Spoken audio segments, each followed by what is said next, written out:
The Chicago Digital Accessibility and Inclusive Design Meetup presents Nurturing a Neurodiverse Workplace with Amy Johnson. Okay. All right. So let's get started.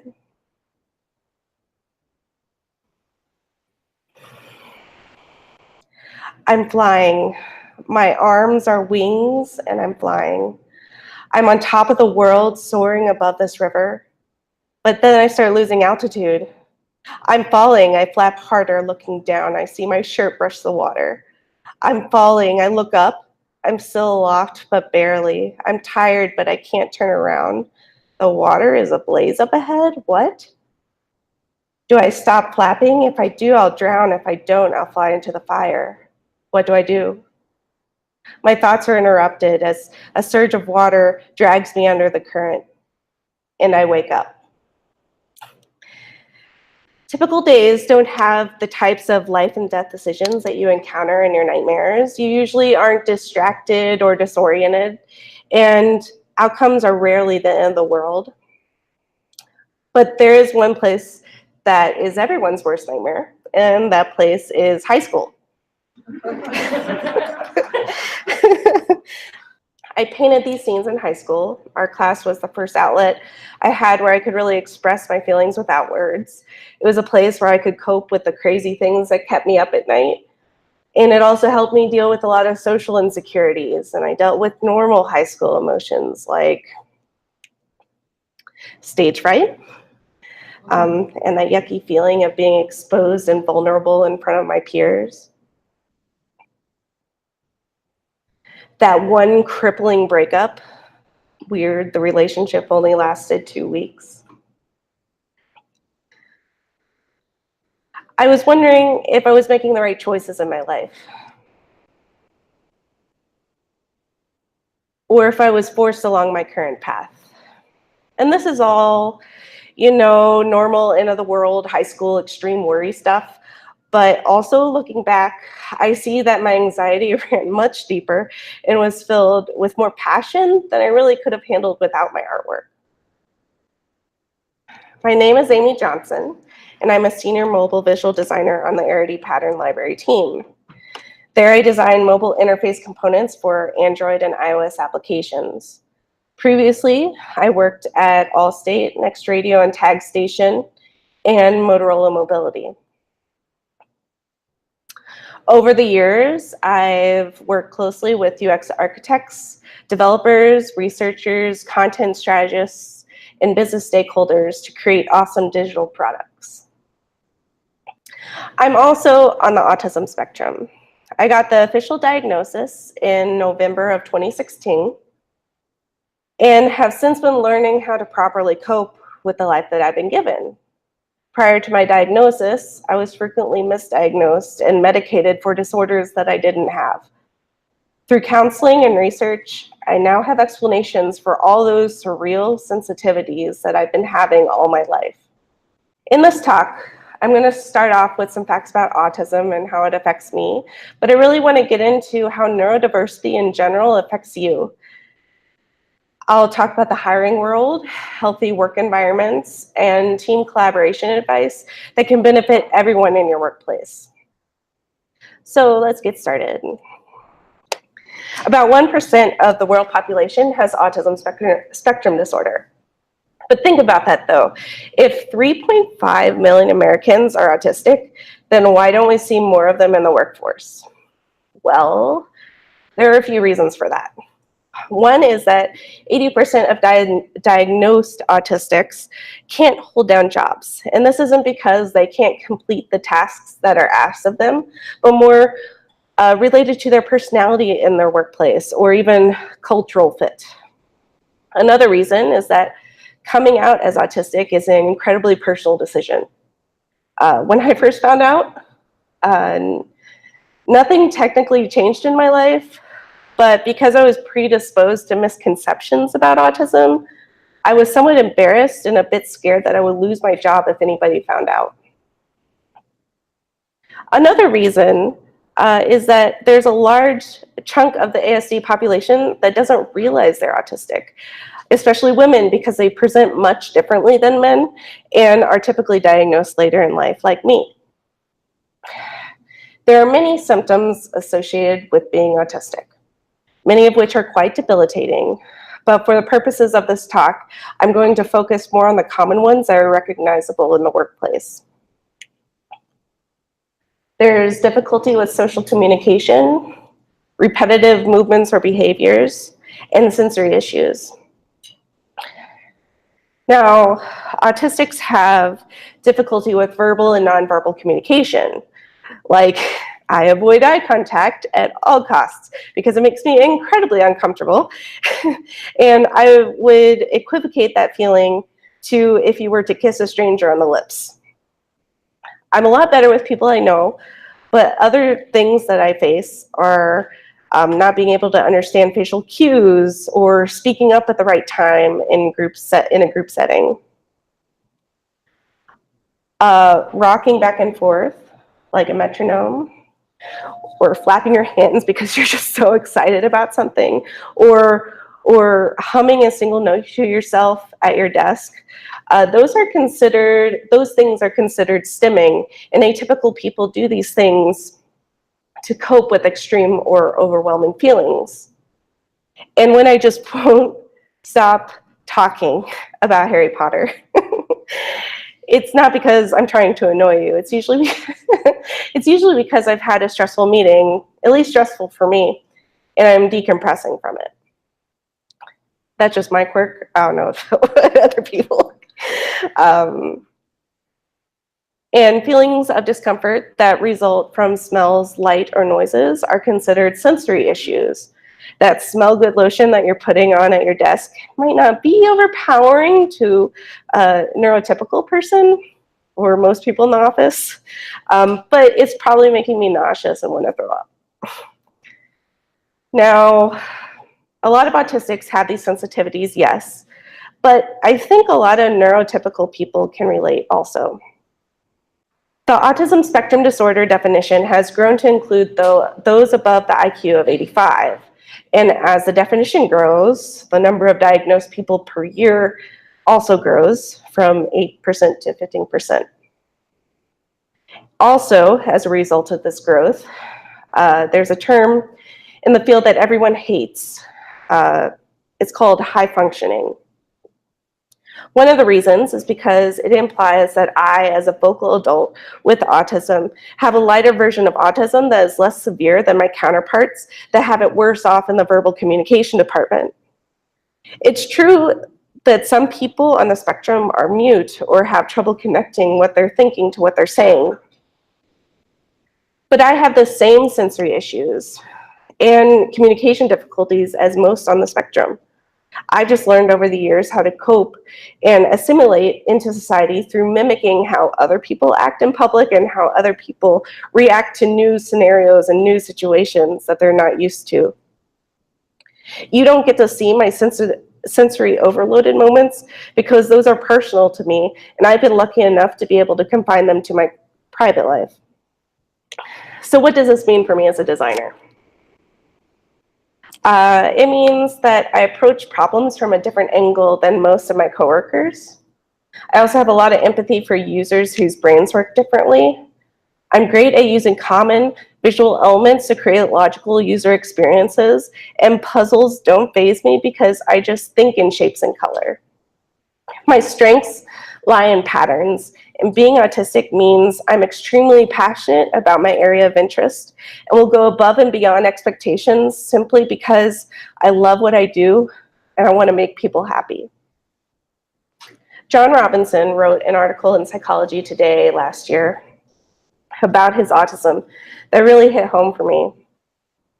He says, "My perspective has allowed me to solve problems that are hard for others to crack, not because I'm smarter, but because I think differently and work with subtly atypical sensory inputs.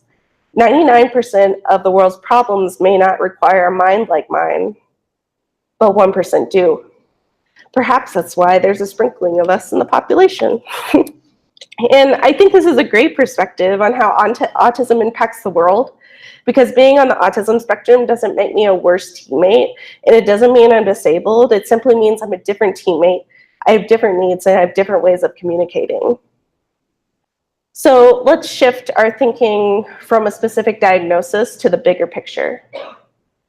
Neurodiversity is a concept where neurological differences are to be recognized and respected as any other human variation. These differences could include those labeled with autism spectrum disorder, ADD, ADHD, dyslexia, Tourette syndrome, and a bunch of others that I'm not going to list right now. I am considered neuroatypical, neurodivergent, or ND. These terms simply mean that I have atypical patterns of thoughts or behavior. And someone who lacks any sort of mental or neurological illness is considered neurotypical or NT. In my experience, atypical people tend to flock towards creative and technical careers. It's typical for autistics to have a passionate, narrow focus, like mine is native visual design, but somebody with ADHD may prefer to generalize or work on a broad range of topics all at once. So let's dig in what it means to hire a neurodiverse team. Microsoft and more than 50 other big name companies have been pushing to hire autistic adults into the workforce. They have found that autistics are some of the most passionate workers with acute attention to detail and patterns. The hiring model encourages diagnosed individuals to apply as they are and interview in ways that focus less on social interaction and more on exercises designed to see if they're a good fit or not. Once hired, they're paired with mentors and managers to guide them through typical working class environments, which is great and a great step towards neurodiversity. But there's a big flaw I see in this hiring model. It's that it requires a diagnosis. Because more men are diagnosed before the age of 8 than women, women are usually misdiagnosed prior to their 30s. Yes, that's a 22-year difference. This creates a very small pool of individuals willing to apply for these jobs in the first place, and most of them are men. This also shows that focusing on a specific diagnosis could actually hinder a company's ability to be truly neurodiverse. Now, hiring a neurodiverse team could be beneficial to the effectiveness of whatever product that you're building, and this includes everyone under the neurodiverse umbrella or any other personality quirkiness that isn't deemed corporate appropriate. From detail-oriented to big-picture solutioning, people who are wired different tend to think outside the box. Neurodiverse teammates can be passionate or high energy, at least extroverted ones. Some are more calculated and introverted, absorbing information better in the form of tasks, and subsequently very hard workers. So my advice to hiring managers is that ask questions unrelated to the job description. You can really gauge a future employee's personality from things they like outside of work. Pick out those candidates that differ from those that are already on your team. Expect the unexpected. Now, I say this because interviews are inherently stressful environments and result in unexpected reactions and odd facial expressions sometimes. And a lot of times, atypical people specifically answer questions quite bluntly and may reveal things about previous places of work that may be unflattering to bring up. Treat this as honesty and transparency because these qualities should be valued more than they are at most companies. And finally, give feedback even if you don't hire the individual. I think this is a desire for atypical and typical brains alike because feedback really gives closure, especially in those letdown situations. I also want to add that I did get feedback from a potential employer in a contract to hire situation. I got a bulleted list of reasons why I wasn't a good fit for the company. This was long before I was officially diagnosed, but I can still remember it quite vividly. They told me that my personality wasn't a good fit, that my facial expressions were odd or inappropriate, when surprised or stressed.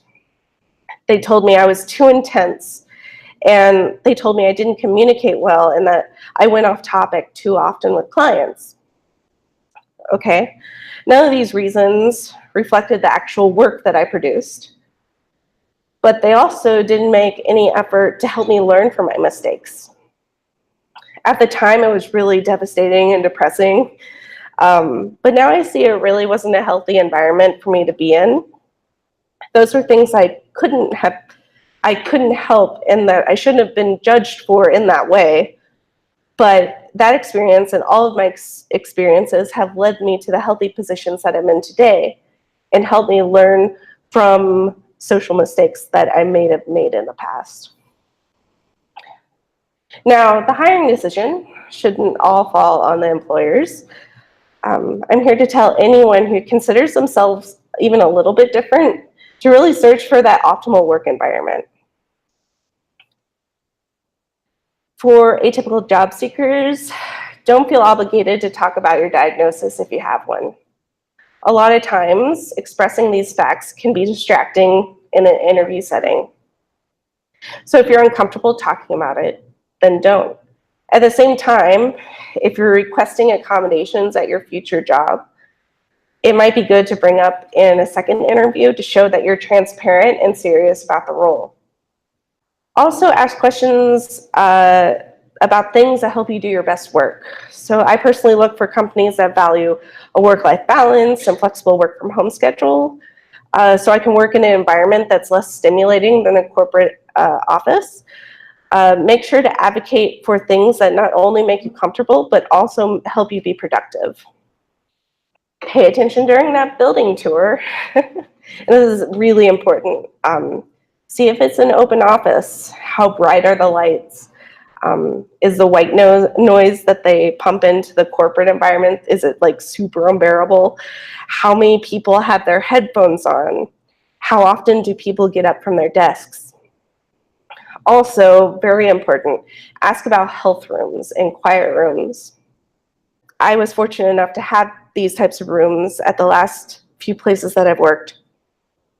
And they're usually situated near mother's rooms and are dark and secluded, equipped with couches and first aid stations. They aren't specifically made for people with ASD or people who are neurodiverse, but they're a place where anybody can go to take a 30-minute break to wind down from a stressful meeting or intense situation. Pay attention to how existing employees treat each other. Does it feel like a family? Are people generally courteous of each other's time? Ask yourself if you're okay with that level of human interaction. And finally, it's okay to say no. If a company has a culture that is more active and high energy, but you're more introverted and shy, or prefer a standard routine, then it's okay to decline. Finding the right fit is especially important for those who are neuroatypical. And if a company isn't flexible enough to accommodate some of your most basic needs, then it probably isn't a good place to be anyway. So I touched a little bit on environment, but let's dive a little deeper now.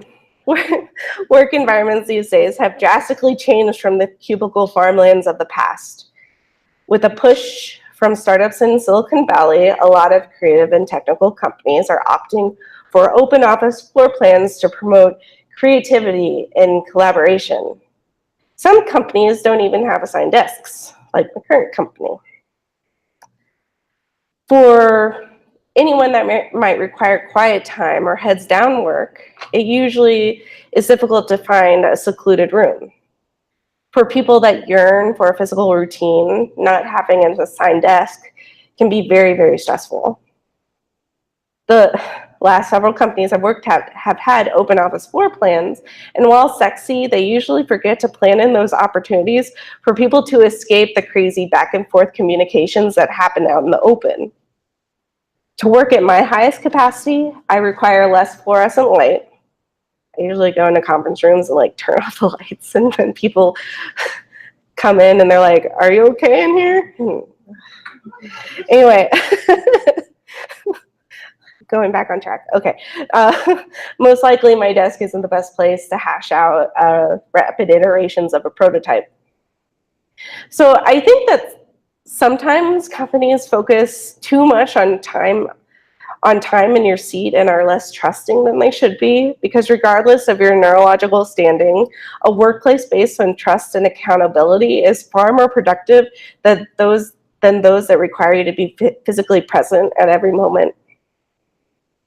So say you know yourself well enough that you need some accommodations to make your environment more comfortable and you to be more productive.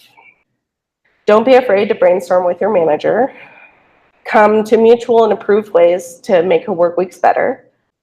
Ask questions about and find out where the limits are in your job or soon-to-be job.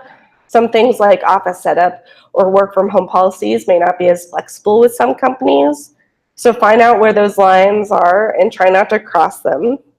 But also don't be ashamed for asking for exceptions, because it's easy to overanalyze what others may think of your workplace routine, especially in a corporate environment. But my advice is, if you have a justifiable reason to have a certain routine or a certain work environment, there's absolutely no shame in asking for what you need. And our work as creative individuals is ever evolving, so our work environments can be that way too. Ask facilities to rearrange desks. Get involved in environmental planning. Back up your proposals with research from other companies, which is abundant these days. And also collaborate with other employees that have the same concerns as you. You have the power to make change, and if you do, it could help your entire team.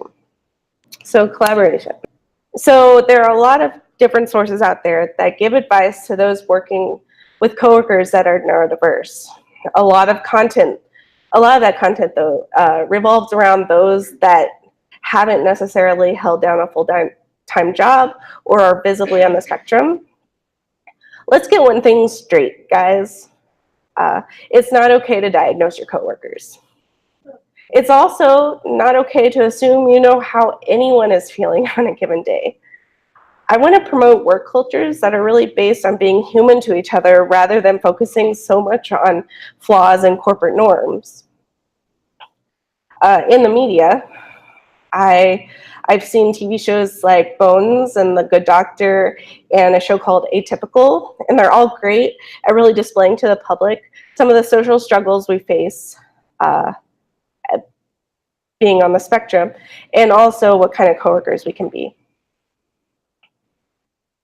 Bones, if you don't know what it is, but it is a crime lab drama that specializes in solving murders based on bone analysis. Temperance Brennan, or Bones, is the main character and is a savant with major social struggles.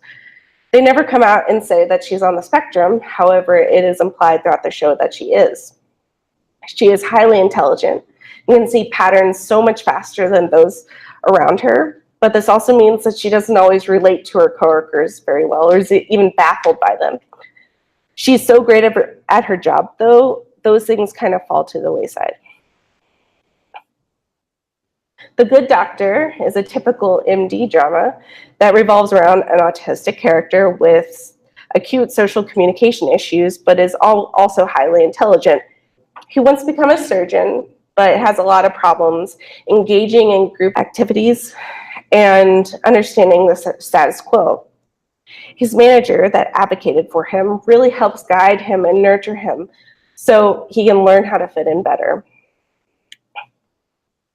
And Atypical is a new Netflix show that is quite incredible for the fact that it's the first I've seen that features an average autistic.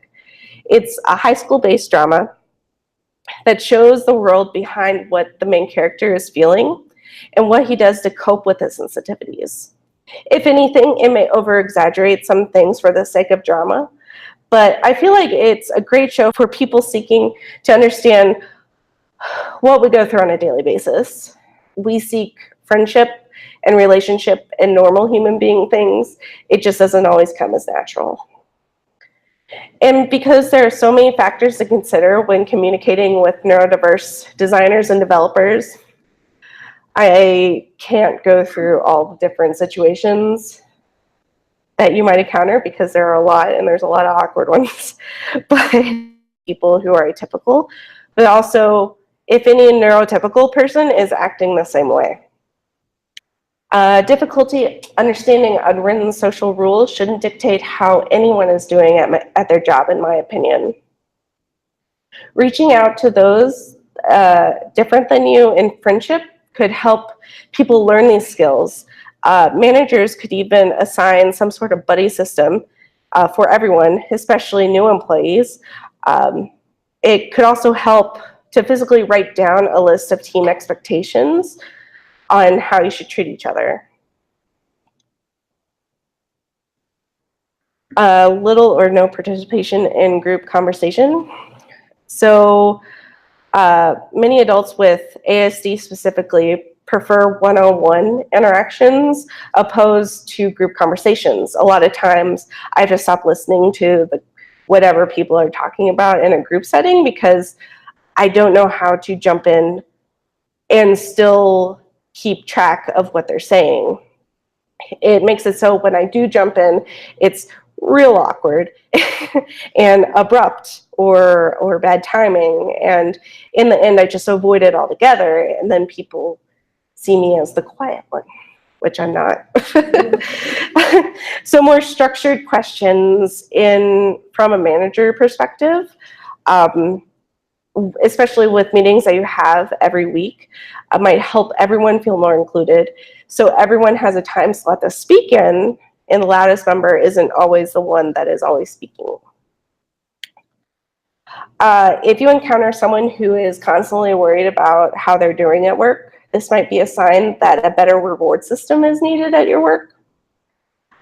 People on the spectrum especially like to know exactly what they did well. It helps me learn and do similar things like that in the future. Some companies implement kudos comment boxes or badging systems. At Allstate and Arity, they have these badges that they can give you. And it'll tell you exactly what you did right. And you can put it on your internal Facebook of sorts under your picture. And I really like those. And there's other systems that are like fist bumps or high fives and that can go towards merch and stuff of that nature. In the cases of extreme honesty, it's often unexpected, but try to suggest a more appropriate comment and try to move on, because I promise you we don't mean to offend or annoy. Being a rule stickler is great for visual designers because knowing native patterns and rules surrounding them really keeps my designs consistent. But sometimes it's nice when somebody else brings a new perspective and encourages me to break the rules for experimentation purposes especially.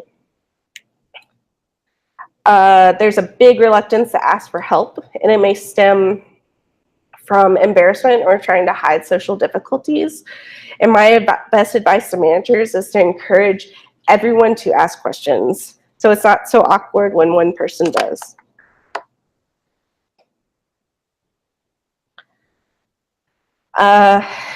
When someone is questioning you about every minute detail of a wireframe, it might be a self-calming strategy because everyone likes to know what they can control and what they can't control. So excessive questioning is a tool to find those boundaries. While sometimes annoying, just answer the question and try to move on because someone shouldn't be penalized socially for this personality trait. Interruptions may make me have to start something all over again. I've learned in recent years how to control my reactions to surprises. But in school, people would find it funny when I was really focused on something to come up behind me and like tap me on the shoulder really quick and see how loud I squealed. If this is happening in your workplace, it might mean that you need to provide some sort of quiet area or place where people can exclusively listen to music, a way that isn't busy or distracting. Also, managers, you can ask others to be respectful of specific people, because I don't think that's too much to ask. And finally, a lot of times, atypical people might desire more senior roles but lack the confidence and social skills to get there. This is where managers can really step in and coach their employees.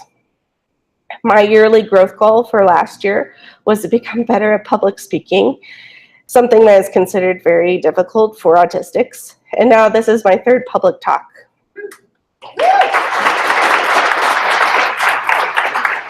Thanks. So we've talked about what managers can do to build a neurodiverse team and advice for those frustrated atypical job seekers.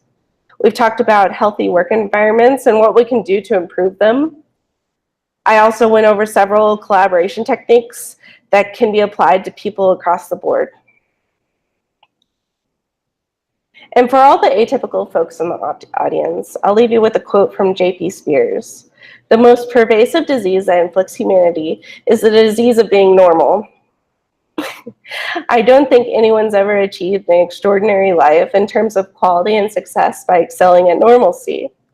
The fact that you are wired different is your greatest asset. And if you have a diagnosis, it can help you personally so you know what you need, but it shouldn't define you or hold you back from achieving what you want. And for all the neurotypical people in the audience, I hope you've learned some new techniques to nurture a more inclusive and diverse workplace, because this room is made up of unique individuals that are all worth bringing into the conversation regardless of label. Try not to discriminate against one another, embrace diversity, and above all else, be human to each other. Thanks.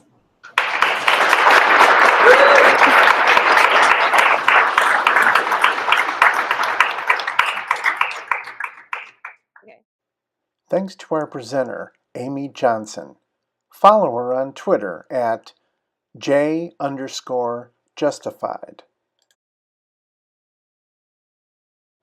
Thanks to our venue sponsor, Sprout Social.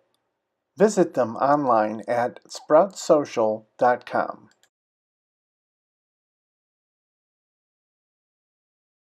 Thanks to our live captions provider, ACS, Alternative Communication Services. Visit them online at acscaptions.com. Thanks to our live caption sponsor, McDonald's. We're loving it.